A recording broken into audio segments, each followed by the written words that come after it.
In this case, we take you through the critical steps in uncovering the truth behind a murder.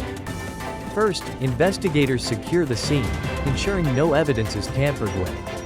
From there, they identify the location of the death, carefully documenting every detail, from the position of the body to any signs of struggle. Evidence is meticulously collected: clothing, weapons, and trace materials, all to piece together what happened. An autopsy follows, revealing the cause of death, while detectives work to identify the victim. Every step is